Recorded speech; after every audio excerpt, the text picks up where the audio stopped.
Assalamualaikum warahmatullahi wabarakatuh. Salam Om Swastiastu, Namo Buddhaya, salam kebajikan, serta salam sejahtera untuk kita semua. Tabi pun, perkenalkan nama saya Din Ananda Panani dan juga rekan saya Bintang Caryana.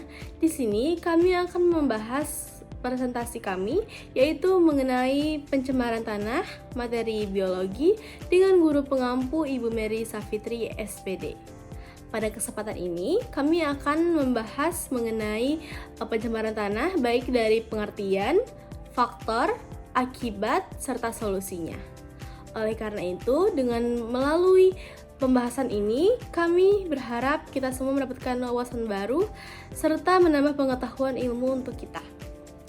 Tanpa berlama-lama lagi, marilah kita mulai masuk ke pembahasannya. Pada pembahasan yang pertama, kita akan menganalisis topik dengan STEM, yaitu Sains, Teknologi, Rekayasa, dan Matematika. Nah, dengan topik pencemaran tanah, kita dapat menganalisis bahwa sistem sains yang dapat kita ambil adalah dengan mempelajari penyebab pencemaran tanah, mengetahui dampak pencemaran bagi lingkungan dan kesehatan, menjelaskan jenis limbah yang mencemari tanah. Lalu yang kedua yaitu teknologi, menggunakan internet untuk mencari informasi, menggunakan Canva dan PowerPoint untuk membuat presentasi dan infografis.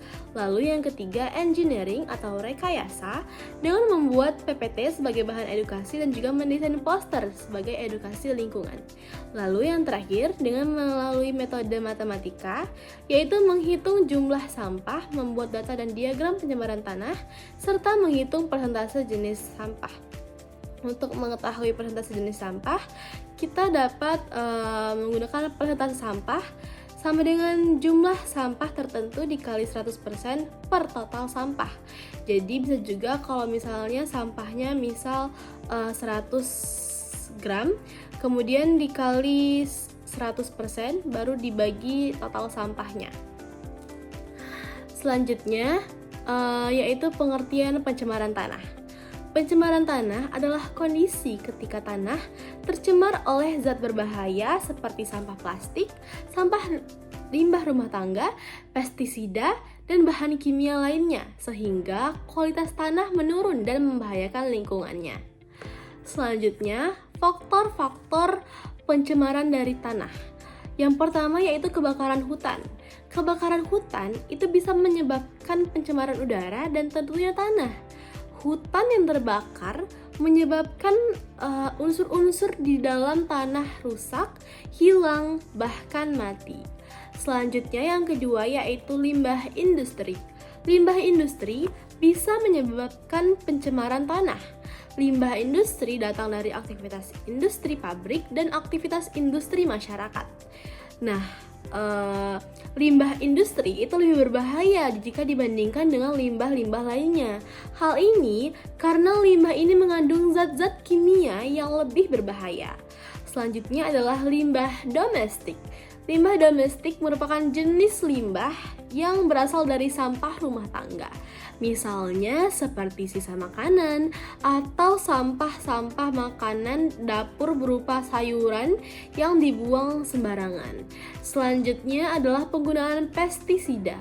Pemakaian pestisida tersebut akan diserap oleh akar tumbuhan. Tumbuhan pun terkontaminasi, kemudian oleh racun. Selanjutnya manusia yang memakan buah dari tumbuhan yang terkontaminasi bisa terkena dampaknya, yaitu bisa keracunan juga. Selanjutnya yaitu adalah tumpahan minyak.